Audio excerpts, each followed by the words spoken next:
It's lovely to see you all. Thank you so much for coming out. My name is Hilary. I'm at Deakin University, and I'll explain why I'm here, standing here, in just a minute. But before we go any further, I'd like to acknowledge the people of the Kulin Nation on whose land we are gathered, and to acknowledge and pay respects to any Aboriginal and Torres Strait Islanders who are here today and their elders past and present. I'm part of a team at Deakin University that is looking into the issue of audience diversity.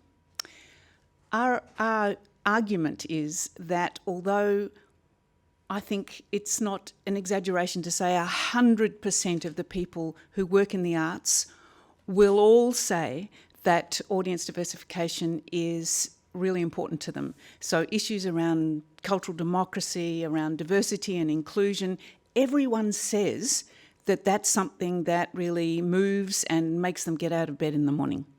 And yet, the actual demographic profile of Australian arts audiences really hasn't shifted very much. And our research is about interrogating why that's the case. We have funding from the Australia Council and the Ian Potter Foundation, and we have begun a process of surveying publicly funded Australian arts organisations. The reason why Mark Taylor is here is because he's been working with us on the survey and on the analysis of the survey results. We're just at the point now of putting the survey results together, and it's going to give us, I think, an unparalleled understanding. I don't think anyone's done this work before, an unparalleled understanding of how arts organisations think about diversity as an audience issue, how they understand it, how they value it, how they prioritise it within their organisations. Our hunch is that to shift the discussion around audience diversity, we actually need to confront the need for organisational change. It's not about the audience that needs to change, it's the organisations that need to change. We've done the survey, and we are then moving into a community of practice phase next year where we'll select 12 organisations from around the country to work with. One of our great helpers and advisors in this has been Seb Chan from ACMI, and Seb, who's the one in the blue, has very kindly agreed to host this event and to have this chat with Dr. Mark Taylor, who's from Sheffield University, and who is here not to talk about the project I just mentioned, even though he's a key part of it, but his other research work, which is an analysis of the stratification of the UK creative industries. I hope you really enjoy it, and please let me know if you'd like more information about the work that we're doing. Thanks. Thanks a lot, Hilary. We're going to keep this super casual, and so my name's Seb Chan. I'm the director and CEO here, and any chance to speak to someone from Sheffield is welcomed, given I've loved the music from Sheffield a very long time, all the way back to Cabaret Voltaire and others. However, Culture is Bad for You was a book that I picked up and read and gave to other people as a provocation. And I think it's fascinating to see the research project that it's based on generate that book. And you interviewed hundreds of culture workers across the UK. And I think what's fascinating about this too is that it wasn't just quantitative research, it was these qualitative stories of how difficult it actually is to be a worker in the arts and culture sector now. What were the main things you found from this, Mark? So in the book, we focused on a few different areas. We're interested in the social stratification of cultural attendance, who's going to what kinds of people are those people, questions about access to creative work, so what kinds of people are able to get into creative roles in the first place, and then subsequently, what is their experience like? You know, just because you might have come from a marginalised background and successfully made your way into creative work doesn't mean that then your experience is going to be especially positive. I'm going to slightly self-indulgently show you a couple of examples of where the debate is in different places about this, because part of the work that we have been doing I know this is very tediously British, is motivated by concepts of social class. The idea that people who are from working class backgrounds might no longer be able to access different kinds of creative careers, both get into those jobs in the first place and thrive in them. And this is not limited to questions of social class, and it's not just limited to questions of initial access to jobs, it's also who gets rewarded and recognised once people are more established and very successful in their careers. And similarly, it's not limited to the publicly subsidised sector. Questions of social inequalities in creative work can be seen in lots of different settings. This is just one of several examples that I think is interesting. And this, I just want to give a particular shout out to this video by Sam Greer, who's a games journalist based in the UK, for People Make Games, a piece that she put together called "The Games Industry is Failing the Working Class." And more broadly, it's been an interesting sort of environment to work in, because whenever Nadine Dorries, who was the minister in the Department for Digital Culture, Media and Sport until quite recently, people may be aware that the government in the UK has been fairly volatile for a few months.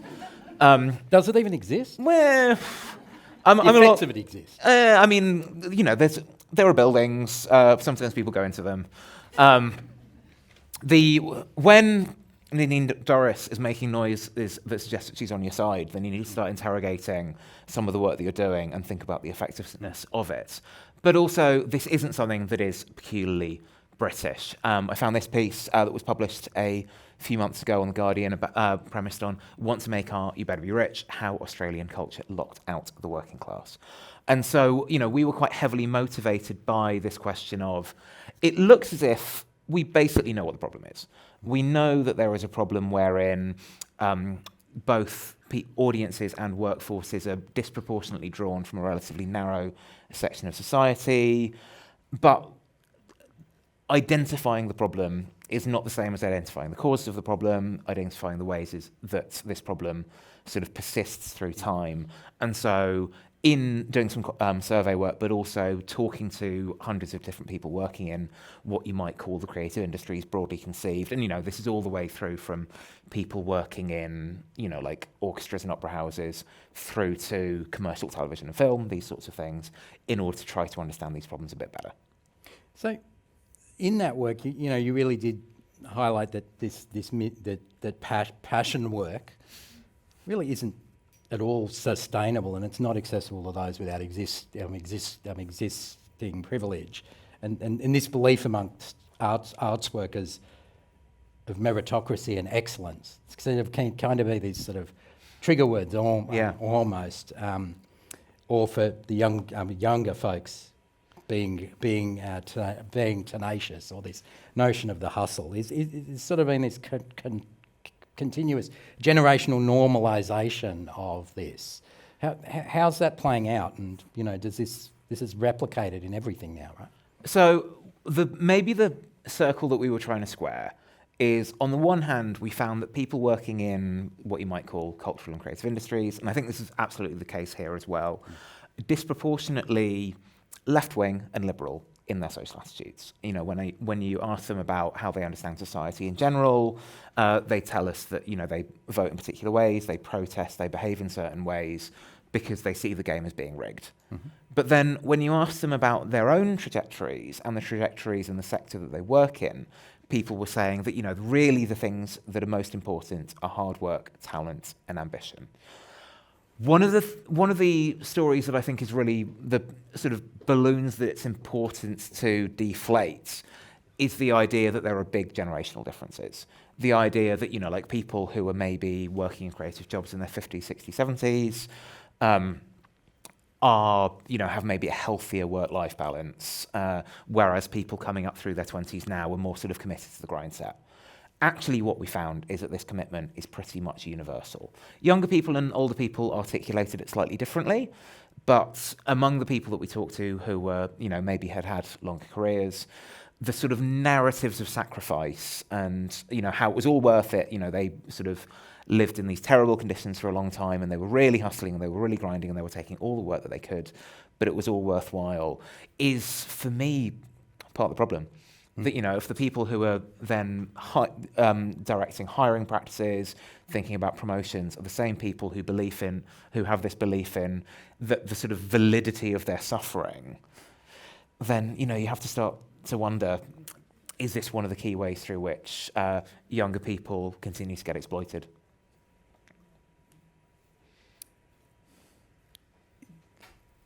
Arts, this kind of sort of working with that, do you think that there is, though, a sense that for younger folks, the opportunities are different and the support structures coming out of, you know, 30 years of neo kind of liberalism, 15 years of austerity perhaps, student debts, Yep. the support context is more fragile now. We often hear about the golden age, perhaps in the UK, of when people could go to art kind of school and be on the dole. And Yep. you know, was there ever? I mean, is your research showing there was a golden age? Or So the clearest example, I think, of the difference between maybe somebody who's working say in a creative job who's 25 versus somebody who's working in a creative job who's 55, the clearest difference is whether they did an unpaid internship or not. Or, to be honest, whether they did 3, 4, 5, 6 unpaid internships. Right. We see quite big differences. I'd be interested to hear your own experiences in this part of the world about this experience of unpaid internships, where we found that professions that were more sort of associated with employment contracts, so like, you know, less to do with freelancing, film and TV, but also fashion is quite a clear example. People were working unpaid under fairly formal contracts for long times. When we spoke to people who were working in these same industries, who were maybe in their 50s, they hadn't had that experience. They were being paid for their work for quite a bit longer. But at the same time, I think it's important to slightly torpedo the notion of a golden age. There's like when you see what Judi Dench says, and when you see what a lot of for like actors, this is quite prominent. This idea that if you were training in the 70s, it was a much more mixed environment. People from lots of different kinds of backgrounds were much more likely to succeed, and now it's marginalised people are much more locked out. I'd say two things. The first is, say that's people of colour who were trying to succeed in the 1970s in Britain. I think most of them will see through that pretty quickly. But the second, this is a slightly boring technical point, but I'll take you through it anyway, is that the social structure in Britain has changed really significantly. In, say, people my parents' age, so my parents were born in the 1950s, the majority of those people grew up in households where the main income earner was working in a working class job. Manufacturing, mining, these sorts of industries were much, much bigger in, say, the 1950s. I was born in the 1980s. And in the 80s, you were much more likely to have grown up in a household, and, you know, not everyone was, but you were much more likely to have grown up in a household where at least one of the people was working in a middle-class job. And so while it's true that there are far more people working in the arts from middle-class backgrounds now than there were a few decades ago, this isn't because the arts has got particularly worse. This is because Britain is dreadful.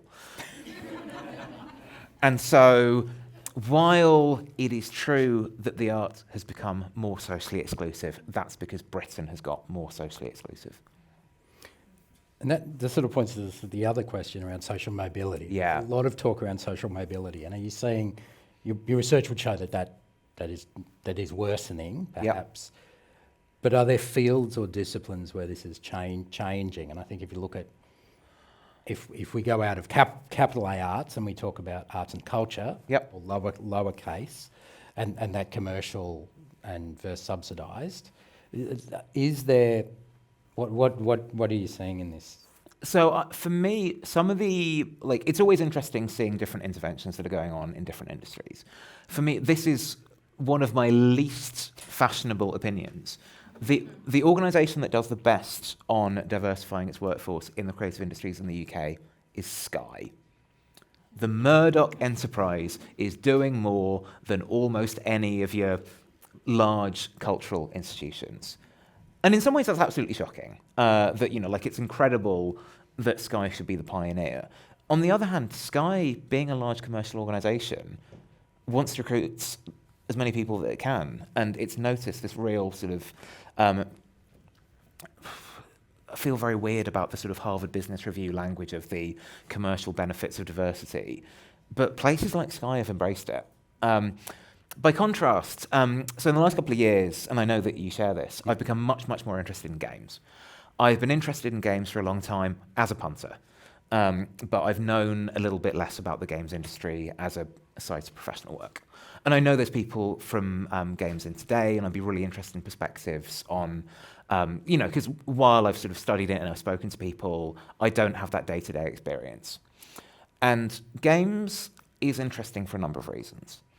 On the one hand, among the games workforce in the UK, the gender and sexual diversity is significantly greater than you see in other industries. And when I say gender and sexual diversity, I mean that the percentage of people who are trans or non-binary, people who are, for example, LGBTQ+, is quite a bit greater in the games industry than it is elsewhere.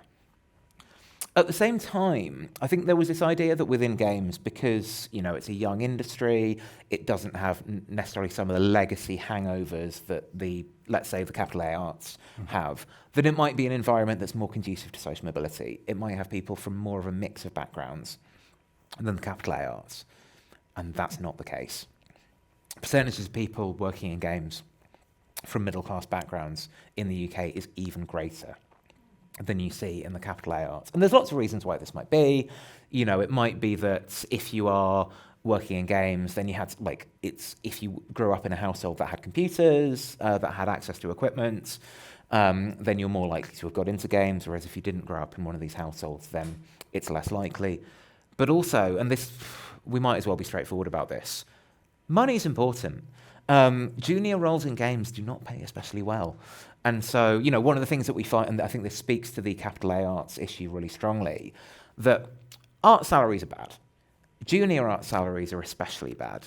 If you want to get a job in London that's paying 18k, then how much is that in Australian dollars? That's like a couple of 35, coffees. 35, yeah, you know, like coffee a day and you've already burnt through it. Right. Coffee is very good. You know, I know everyone who comes from the UK says this is their first thing, but my God, the coffee. Oh, here, yes. Yeah, Yes, yeah. not in London. Oh no, absolutely not in London. I'm very I close. was a bit shocked there for a No, moment. I'm very close to Proud Mary in Collingwood, and I'm there all the time. If you're on 18k, you cannot live unless you have another source of income. And that other, you know, for some people, that other source of income is bar work. For some people, that other source of income is just working every hour that God sends. For other people, that source of income is the bank of mum and dad. You might be being subsidised, but directly through just bank transfers. You may alternatively be subsidised more indirectly by being able to continue to live in your parents' generous house somewhere in North London. But I think you can see echoes of that. Like, that's one of the really interesting areas where I think more commercial and more capital A arts, if you like, there's significant crossover. And that also affects who workers spend time with in their spare time and who they socialise with and who their social networks are. Your research was pointing to the really skewing of that and that people who worked in the arts really did not socialise much beyond their like-minded people. Yeah, I mean, to be honest, like, so we did some work on this. We asked people about, you know, who do they hang out with, who are their friends, who do they see regularly, and a lot of people working in the arts, to be honest, are hanging out with people like me. The percentages of people working in the arts who have sort of friends who they see regularly, who work as, for example, like bus or train drivers, who have sort of administrative roles in local government, in sort of trades, is very, very limited compared with the number of artists who, like, obviously they're hanging out with other artists, but they're also hanging out with teachers and academics and these sorts of things. And this affects how you see the world. If the sort of sets of experiences that you have are drawn fairly narrowly like this, the sort of struggles that people are going through are these sorts of struggles. And, you know, I don't want to do this down, like, we're on strike for a reason. But the sorts of experiences that I'm having are very different, the sorts of experiences that if you're a bus driver you're having. And so I think this really affects what kind of people are getting recruited into the arts, but also, and we'll come to this, what kind of work they're making, the sorts of stories they're getting told. If the people working in the arts are disproportionately for certain kinds of backgrounds and they want to tell stories, that's going to be informed by their own experiences. On that storytelling piece, and this perhaps bleeds into the games piece too, is this focus on storytelling and who gets to tell the stories. I've been working through this with the staff here too, is this sort of sense of, is that focus on personal narrative, which seems to be a thing that's been, well, it has been a thing that's been very celebrated in the last 20 years, as of course storytelling tools have become more democratised. But as you pointed out, the stories that get to broad audiences haven't grown at the same pace. Do you feel that there's perhaps a bit of a change coming through digital culture and sort of a shift from, this is something I'm still very much working through, is this sort of sense of a shift from a focus on storytelling to this sort of broader sense of world building where more stories can coexist, and you might see this in the less toxic realms of fan culture and sort of these things. I'm not quite sure. I'm a bit torn on this because, so on the one hand, I agree. Almost all the really cool stuff that I see is coming through the sorts of digital cultures that you describe, like a lot of more sort of online grassroots communities. I think that stuff is great and it's really exciting. On the other hand, these people are not making money. The value in creative expression is enormous, like the value in people being able to engage in this sort of media, like it's fantastic. But these are not people who are making a living. And so I'm a little bit torn where, you end up with a situation where more and more great cultural products are coming out all the time. The language of cultural products, I don't love, but go with me on this.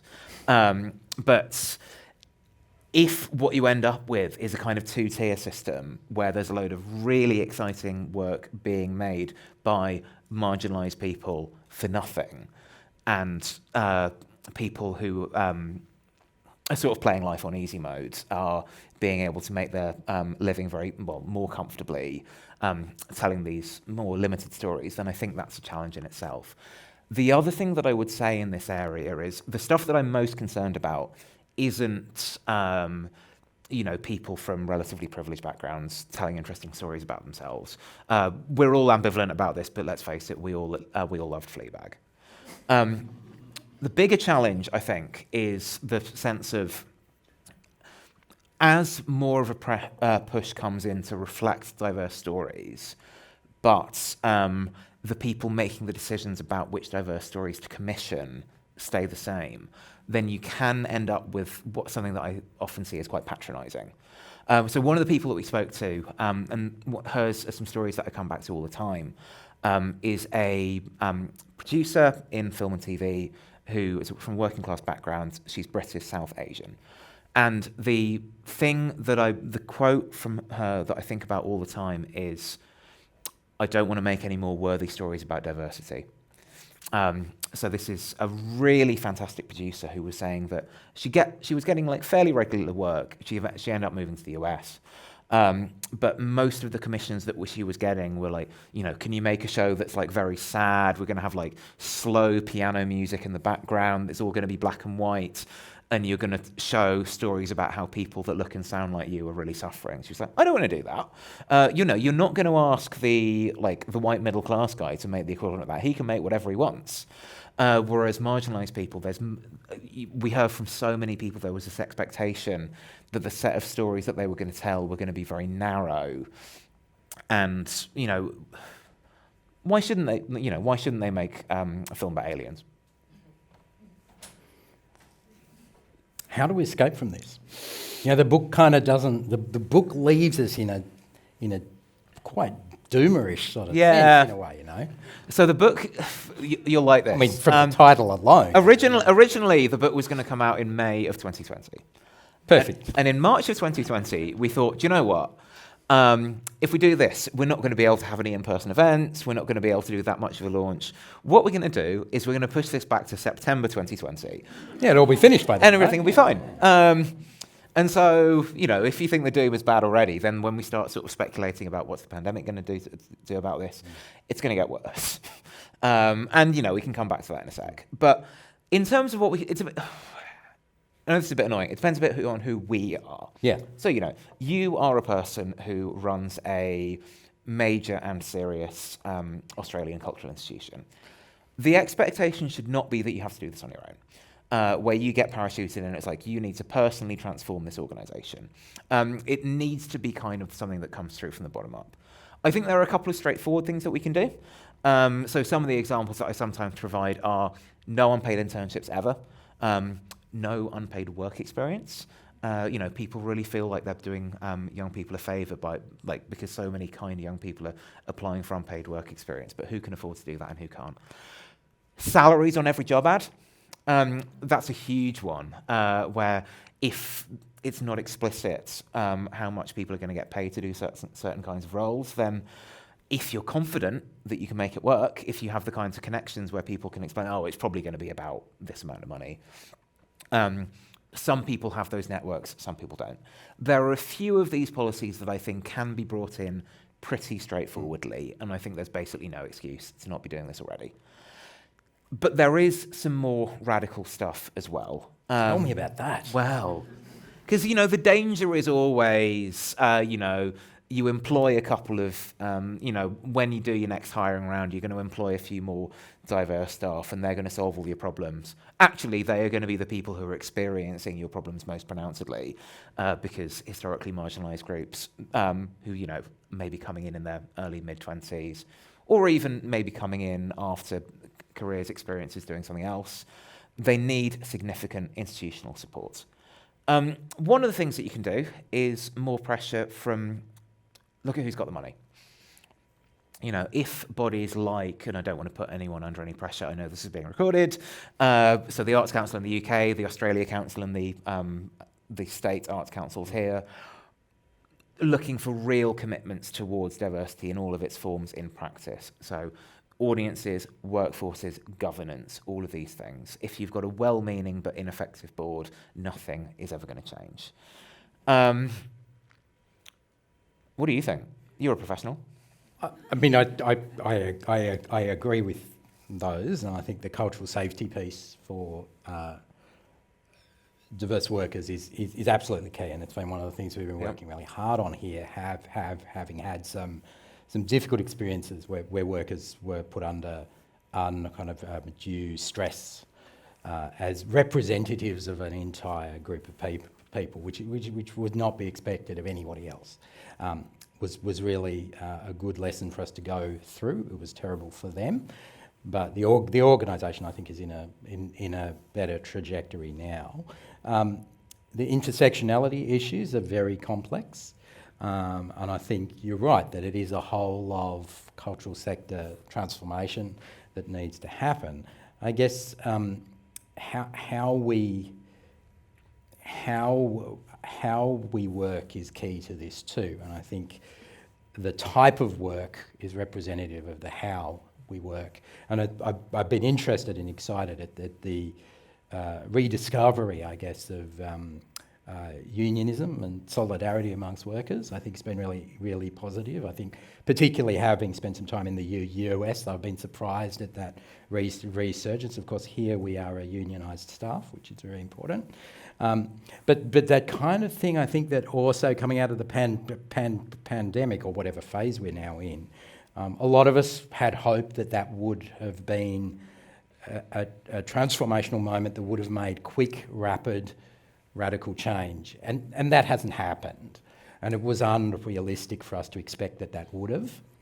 But I do feel like it has been a moment where people have been reconsidering what they put in to their work, and that sense of working purely for passion has come under question, and rightly so. And it's whether we can transform that questioning of that into policy change and on kind of the ground change. It doesn't just change the labour force, but also changes the type of creative works that are made, capital A or lowercase a arts, and who gets the chance to be inspired by them. You know, running a large museum, as you see here, the responsibility is to inspire people to become more curious, but not to put themselves into careers which are going to burn them out by their mid kind of 20s.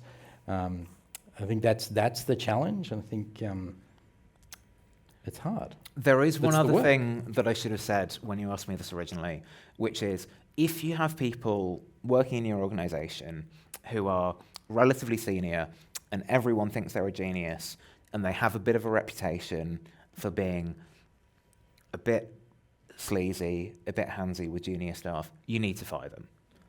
If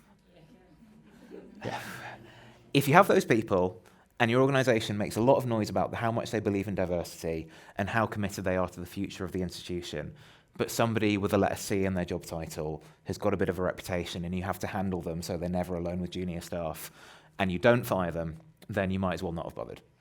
This is something that I take really seriously because I think there's been so many examples, and there are, without naming any names, when there have been high-profile cases where individuals have, everything has suddenly blown up and it's become clear that somebody has been behaving badly for years, and boards have said, oh, we had no idea, this is dreadful.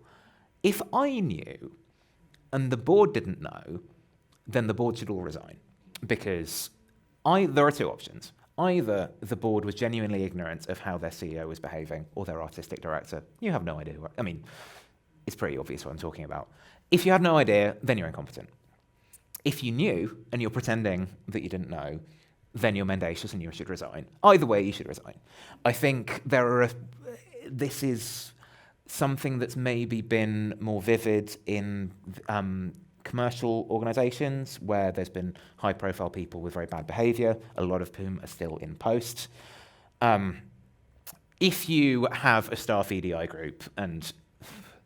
Well, can you just unpack that acronym? Oh, yes. One of the things that we agreed before this is that any time I use an acronym and I don't explain it, EDI is Equality, Diversity and Inclusion. EDI is a kind of language that's used fairly extensively in the UK. I don't know how widespread it is. It's something that I've never felt that enthusiastic about.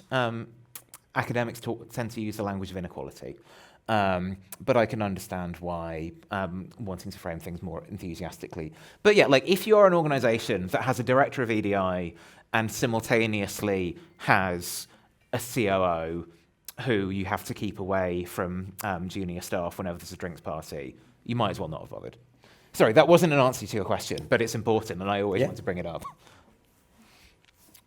So, I guess the last piece before we throw to the audience is, do you think COVID has created a moment for more change, or has that moment already passed?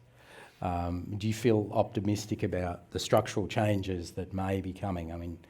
We've re-elected a progressive state government here. We've elected the first progressive, semi-progressive federal government in more than a decade. We will have a national cultural policy for the first time in nearly 25 years. The UK is maybe entering a period where there might be change, having had the false dawns of that change before. 2 years to go. Counting down. Yeah. Will it happen? And will that actually bring the kind of transformation that's needed, or is this feels much deeper rooted, and it feels very much bound up in what we get to call arts. Yep. And who gets to call it arts. So, God, where to start with COVID? I would say, so the first thing that I would say is that, we had a really significant scarring effect in the UK at the start of COVID, where we found that people who were in their 20s, who were creative workers at the start of COVID, were very likely to drop out of the workforce and not come back. The number of people they'd maybe graduated from college, they'd maybe were trying to make things work, but it was in that sort of precarious period, their contacts weren't necessarily great, and under other circumstances they might have made it work. Those people have dropped out and they've not come back. And I think it's really important to acknowledge that while some people had a fairly rough pandemic, maybe they were working on their own, they were on limited incomes, some of those people have been able to come back and others have gone completely. And that's like a really dangerous scarring effect. My anxiety about digital, so I'll give you a quick vignette on this.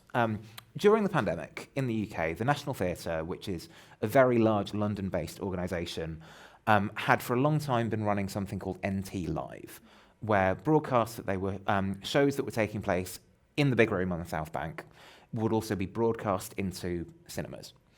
So they had a significant back catalogue of this, and they were able to develop a programme called NT at Home, where people were able to watch these excellent productions, and they really are good, these excellent productions at home.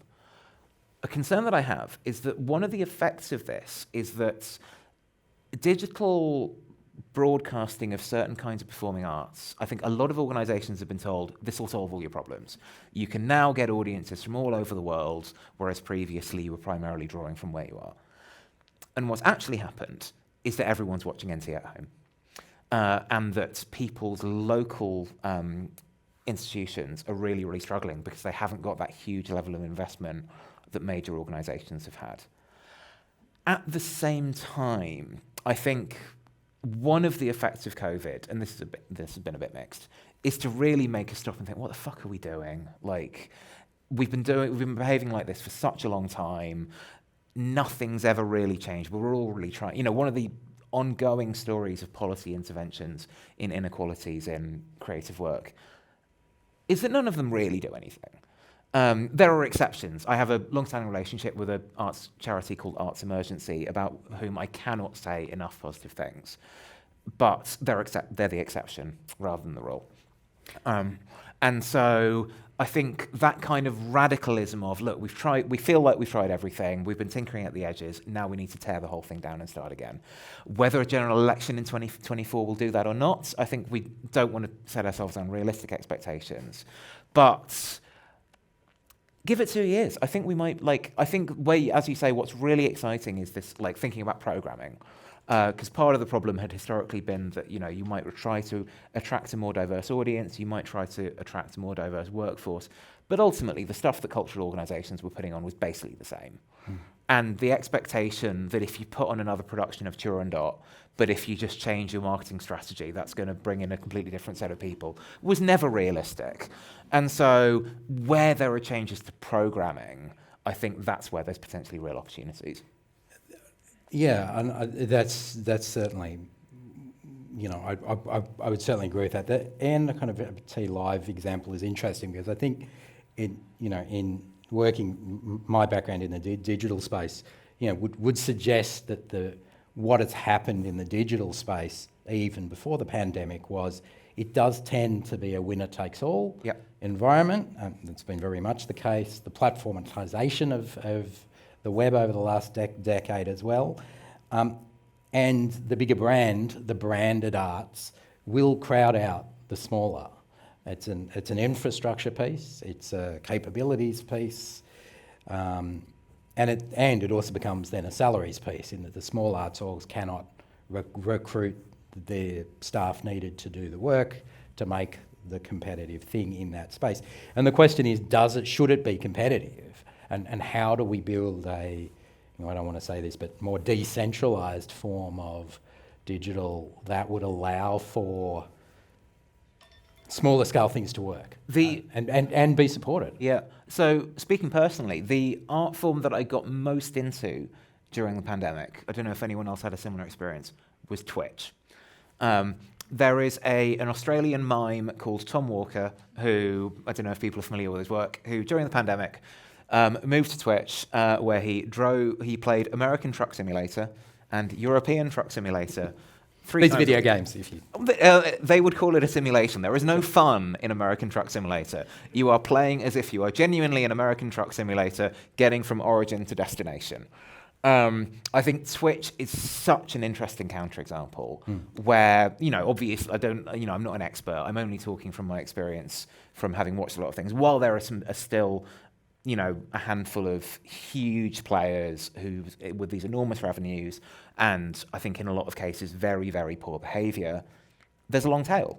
There's a long tail of people doing quite interesting, quite confrontational work with diverse audiences. Like, I have never found myself on a Discord with more trans people than on the American Truck Simulator related Discords.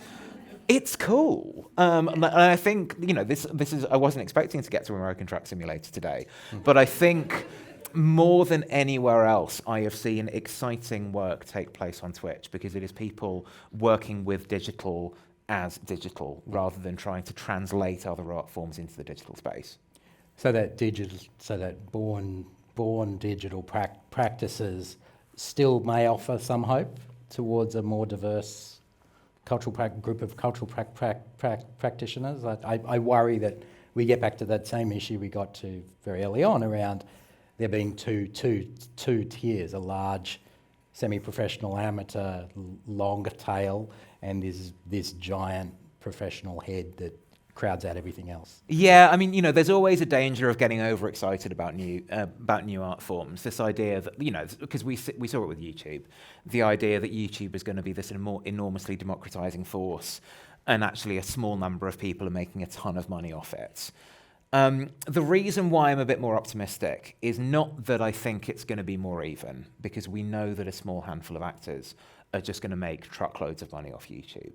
It's more that I think one of the things that's exciting for me about this space is the barriers to entry are so low, and it's really giving people an opportunity to try things out and fail.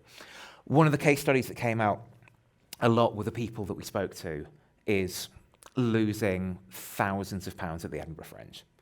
And, there are, similarly, here, obviously, there are major festivals where performers are losing a lot of money when they're taking risks.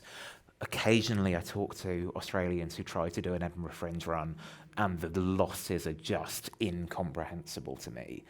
Whereas, if you try YouTube and it went badly, it's not that bad. And so, without wanting to get overexcited, I do think there's some opportunities there that I'm a bit more excited about. But do you think that the Edinburgh Fringe will still be seen as the necessary stepping stone to a capital A serious arts career versus the Twitch streamer, the Discord community manager? I guess the question is seen by whom? Yeah. I think if you are a commissioner at Channel 4, maybe that's an unfair example, maybe it isn't, then for you, the environment in which you, for example, meet young, interesting Australian comedians probably is the Edinburgh Fringe. And the idea, and I'm sure they're doing interesting work on this, but for what you might, let's dismissively describe as legacy art forms, the idea of being able to sidestep this probably isn't realistic. But what if we didn't need it anymore? What if you had more of a mixed ecosystem? I don't get optimistic very often, and I'm sure my optimism will be crushed by reality very soon. But what if you could sidestep it? And this isn't to say that Twitch doesn't have its own problems. Of course Twitch has its own problems. Of course YouTube has really serious problems. And, in some ways, the bureaucracy associated with large cultural institutions, at least in theory, squashes some of the more nefarious out there practice that we see. But honestly, if we're going somewhere, I think that's where we need to go, because we have tried for decades to fix these institutions, and they've been very, very good at saying, oh, we do want to respond, we do want to make changes, and then weirdly nothing happens. On that note, let's open it up to you. There are roving mics somewhere. Yes. Question up here. Rebecca.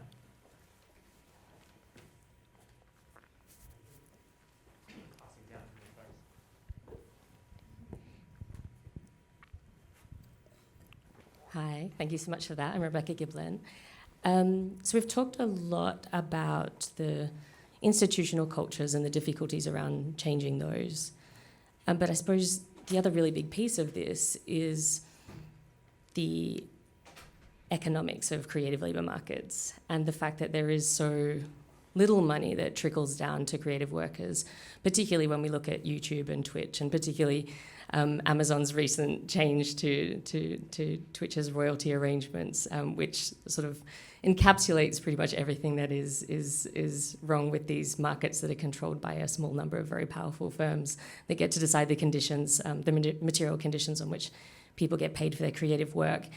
And I look at some of my friends who work who are artists, and it's not just that they were able to do the internships for free, and it's not just that they can live in their parents' houses. It's they know they don't have to worry about superannuation or saving for their retirement because it's going to be inherited wealth as well. And I know a lot of people just are not able to consider these jobs going in. So my question is, have you given much thought to this? How do we get more money trickling down to the people who are actually performing the work in order to solve that piece of the puzzle? I mean, this is a bit glib, but the short answer is join a union. So one of the difficulties with the kind of areas that we've been talking about is that we've been talking about sort of artistic career as relatively homogeneous. And so if you are an employee working for an organisation, then you might be able to join a union and you might be able to negotiate that way. If you are a Twitch streamer, then the idea of joining a union is less realistic. Like, I'd love it if it was more widespread, but, I don't want to patronise people by saying if you personally join a union, then all of your problems will be solved. I'm a bit torn on this because I think, as you say, like, there's a lot of money. I think there's often a temptation to think that there is no money in creative work, and there is that it's just concentrated in certain places and not others. I also think, like, there's often a temptation to... People often boo Spotify as if Spotify is the central problem. Spotify is not the problem, record labels are the problem. There's so many points at which money is getting sliced off. You've worked in music, what do you think? I think, Rebecca's done a great book called Choke Point Capitalism recently, which really talks to this challenge around platforms and the way that money is siphoned off at the platform level, and talks a lot about monopsonies, which is the most difficult word to say almost. But I think it's very, I think this sort of piece around the sort of sense that Siri's gone off for some reason, because Siri's always listening, of course. The sort of thing that, the way that platform culture now is in a kind of individualising and making freelance culture very much the norm, makes it very easy for workers or creators to be exploited, or the opacity of how platforms make money for a small class of venture capitalists is really a huge challenge. See, I've triggered everybody's Siri here. I don't know how. Siri's always talk about our book. Yeah. I mean, Rebecca, in your book, there's a lot about this, and sort of what are some of the ways forward for culture creators in this digital space where platforms are so dominant? Well, that's the reason I was asking Mark, because so this book's with Cory Doctorow, by the way, so I didn't write it by myself, but our whole second half is talking about solutions. How do we widen these choke points out? But the reason I was asking is, do you have better ideas than what we've got? So we talk a lot. Yeah. So of course, solidarity, collective action, collective ownership. Finding ways to promote things like creator co-ops, so that we control more of the means of the production, interoperability, and so that you can move your libraries away from abusive platforms like Audible, for example, and facilitate some of these things. We also need to be much more targeted in the way that we do copyright, so that you don't have these massive rights reservoirs that, as Mark points out, the big three record labels that control almost 70% of the world's recorded music used to control the future of that, even though they're no longer anywhere near as essential as they used to be. So these are the kinds of intervention that we talk about. But I really want to hear other people's ideas, because we need to urgently make changes to take back control over all of these different areas, because it has such a huge impact on the kinds of stories that get to be told. And when we look at industries like book publishing, and we say, yes, that's very white, yes, it's very privileged, part of that is that those are the only people who can afford to work there, because publishers are being shaken down so hard by others, particularly Amazon. So I think this is just such an essential piece of the puzzle. If we're going to promote diversity, we've got to make these the kinds of jobs that people can afford to work in, even if they don't have that prospect of inherited wealth, if you do have to plan for your own retirement and look after yourself. Yeah, I mean, one of the things that came up very strongly from, like, the short version is, I haven't got any better solutions. One of the things that's nice but also annoying about being an academic is that you don't have to provide solutions, and you can just tell everyone, did you know that everything is bad? Which I know is not... And write a book that called that. Yeah. One of the... but I think part of why I say this is that one of the things that I have become quite intolerant of, and I'd be interested in your perspective on this, is tinkering at the edges, where you see proposed policy interventions that, you know, it's like, we're going to have this new mentoring scheme, for example, as if all this will somehow solve all of the problems. And it's like, it won't. If you are not willing to talk about money, then actually a lot of the kinds of problems that you're talking about are just going to persist, because the fact that some people have got more money and some people don't is actually at the core of the inequality here.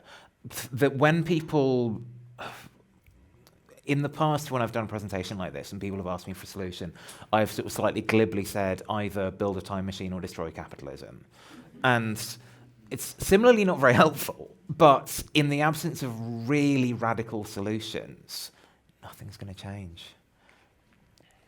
Well, if you do want to, so I don't want to make this a Rebecca show, but yes, please do, yeah. If you do want to respond to that, so look, I think I was thinking that way, you know, quite a lot, and I had some conversations with Douglas Rushkoff recently, and he's persuaded me otherwise. He's persuaded me that sort of burn it all down thinking is almost a little bit the lazy approach, because we can't imagine how we do it differently. Now, of course. Also, it's a massive, massive job because we've allowed it to get to this point, right?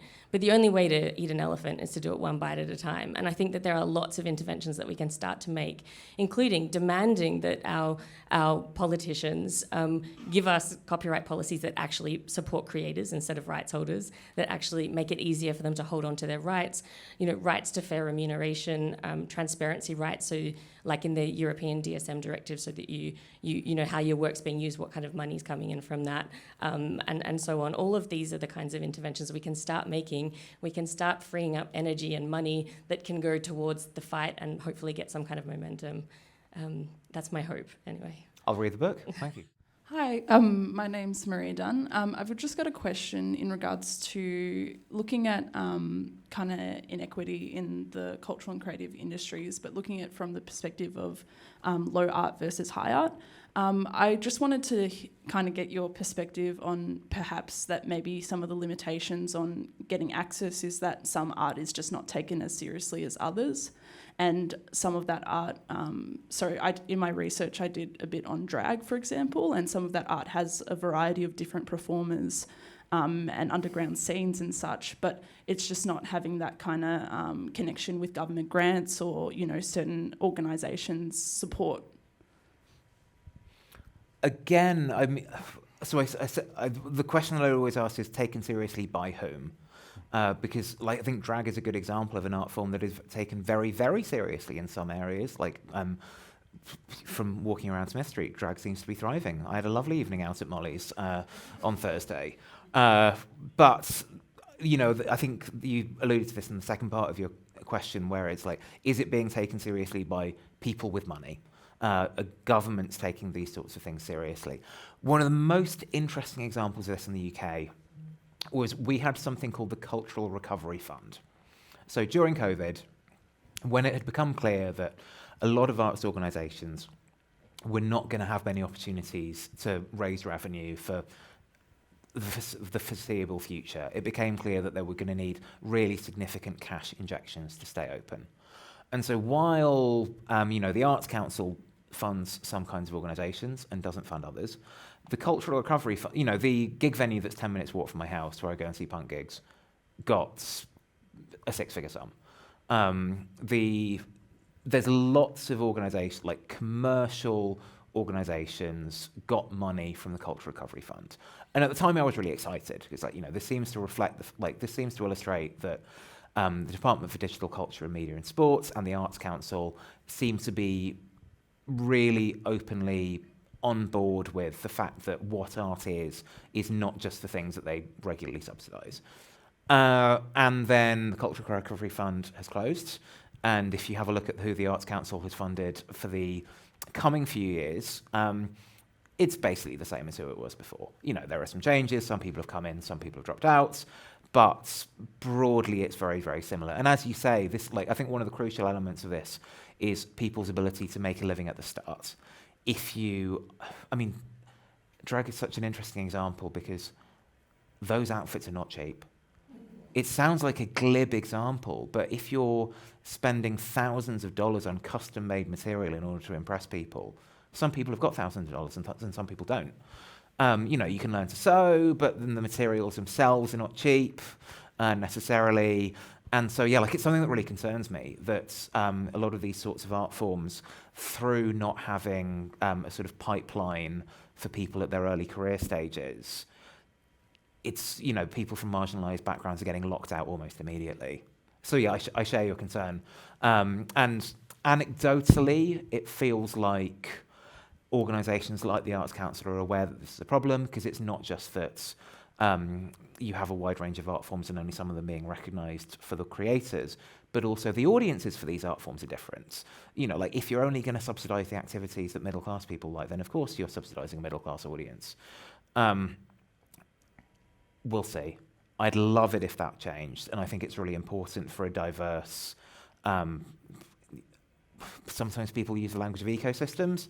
I increasingly think the language of ecosystems is valuable because it makes us remember there are some predators and there are some prey. We'll take one more, I think. Yeah. Sweet, thanks. I actually got two questions, so I'm going to be cheeky. One was just towards the end, I started thinking about, I think I read actually in The Guardian about the Arts Council in the UK not funding like the premier opera company, and I was wondering because the head of the Arts Council said that the future of opera was in parking lots and estates, and I was wondering about if you could speak to that as a just that in general, because it's interesting. And then I wanted to know a bit more about this partnership with Deakin next year. I'm an alumni of the Arts and Management course, so hello everyone. Thank you. And I'm just interested in if that's only with institutions or if you'll also be working with local governments as a part of that kind of research going forward, just because I've moved from institutions into local government purely from thinking around that ecology point of view. So I'd be interested in knowing more about that for next year. Thank you. Cool. I'll answer the first question. I'll hand over to my colleagues from Deakin to answer the second question.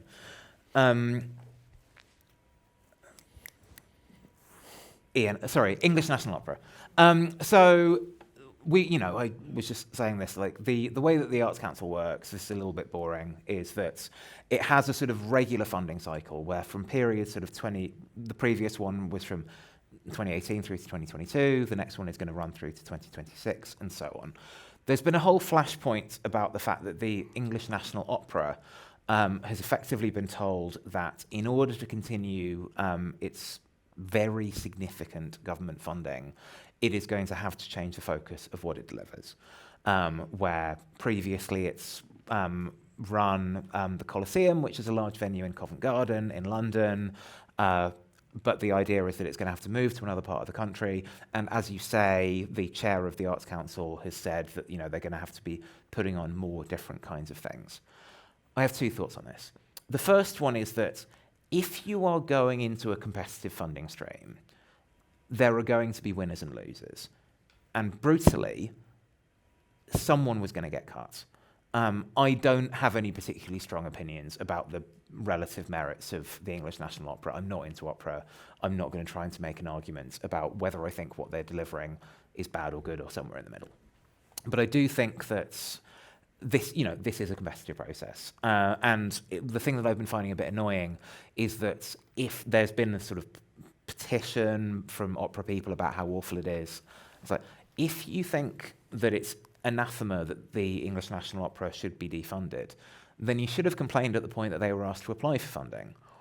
It feels unfair to sort of turn, because if they review that decision every single company that got knocked back should be able to say, do you know what, if you're going to review their application, you should review ours as well. At the same time, the claim that opera should be taking place in car parks and in other places feels a bit like motivated reasoning to me. It feels a bit like you've been caught on the back foot and you're trying to come up with a good excuse and you're trying to say to the opera people that they need to be more radical. Whereas actually what happened is you couldn't fund everything and they just were unlucky.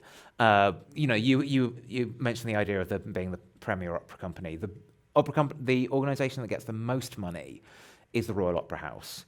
I don't understand any of these differences, but it's not as opera has not been defunded. The amount of public money that goes to opera as a fraction of the public money spent on music is enormous.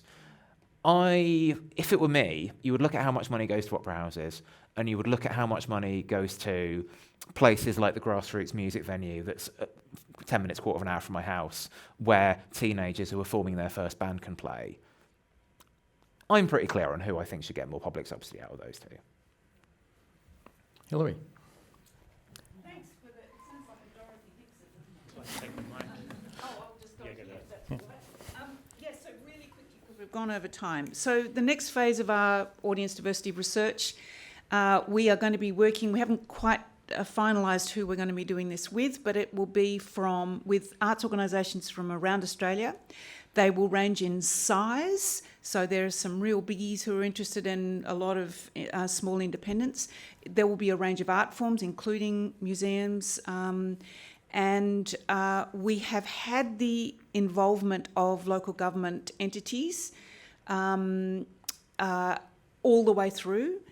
In terms of advice, because they've got a very particular set of concerns around audience diversity. The only thing I would add, I don't know whether this connects up to what we've been talking about, but it does seem to me that in the UK, the conversation around diversity is very punitive.